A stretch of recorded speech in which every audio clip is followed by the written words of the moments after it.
Teaching style की बात करते हैं। विकास सर, मैंने सुना है कि आप इंग्लिश में भी कोचिंग लेते हैं, पर उसमें आप 40% हिंदी बोलते हैं। ये क्या बात है? मतलब इंग्लिश बोलना इतना ज़रूरी, इंग्लिश में पढ़ाना इतना ज़रूरी है, अगर हिंदी फिर भी बोलनी पड़ रही है तो? या कोई और कहानी है इसकी? नहीं, इसकी दूसरी कहानी है। मतलब हमें अंग्रेजी बोलने में दिक्कत नहीं है, हम 3 घंटे की क्लास इंग्लिश में लेते हैं, ऐसी कोई दिक्कत मुझे नहीं। प्रॉब्लम ये है कि जो बच्चे आईएएस के लिए पढ़ने आते हैं हमसे, उनमें से 90% वो हैं इंग्लिश मीडियम में, जो इंग्लिश मीडियम के बच्चे हैं। इंग्लिश उनके लिए लिखने का मीडियम है, समझने का नहीं है। और कम से कम जोक्स का तो एकदम नहीं है, हंसी मजाक का तो एकदम नहीं है। So when I took the first class in English medium, I continued in English for almost 3 hours, and then one of the students asked me, "Sir, you are speaking in English." मैंने कहा, "That's what I'm supposed to. This is an English medium class." तो बच्चों ने मुझे कहा, "नहीं sir, English medium का मतलब हम जो समझते हैं, आप लिखवा इंग्लिश में दीजिए, टर्म्स इंग्लिश की यूज़ कीजिए, पर बोलिए हिंदी, क्योंकि हमें समझ हिंदी में आता है। And this is good.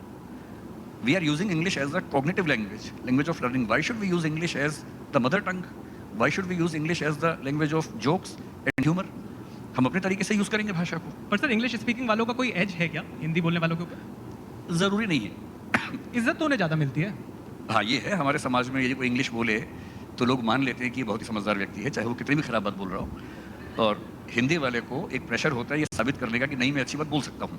मैं आपको एग्जाम्पल देकर समझाता हूँ। हम आईएएस के इंटरव्यूज जब लेते हैं, मॉक इंटरव्यूज, अगर किसी बच्चे की बैकग्राउंड में लिखा हो कि उसने इंग्लिश ऑनर्स किया, मास्टर्स इन इंग्लिश किया, हम प्रिज्यूम करते हैं कि बहुत समझदार बच्चा होगा।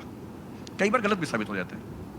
और अगर कोई बच्चा संस्कृत से या उर्दू से या अरेबिक से पढ़ के आया हो, हमारी प्रिजम्पशन होती है कि उस बच्चे के पास बहुत कम चीज़ें होंगी, विजडम कम होगी। गलत प्रिजम्पशन है। उस बच्चे को कम से कम 10 मिनट तो ये साबित करने में लगते हैं कि नहीं, मैं भी समझदार हूँ, और उसके बाद फिर वो अपने आप को साबित करता है। ये सोशल प्रॉब्लम है। हमारी सोसाइटी इंग्लिश को ओवर वैल्यू करती है, जबकि भाषा क्या है?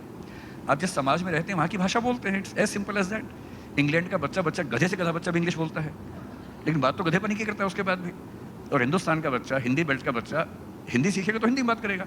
समझदारी और भाषा कोई ऐसा नेसेसरी लिंक थोड़ा ना है कि समझदारी एक भाषा में ही आएगी, किसी में भी आ सकती है। सर, यंगस्टर्स को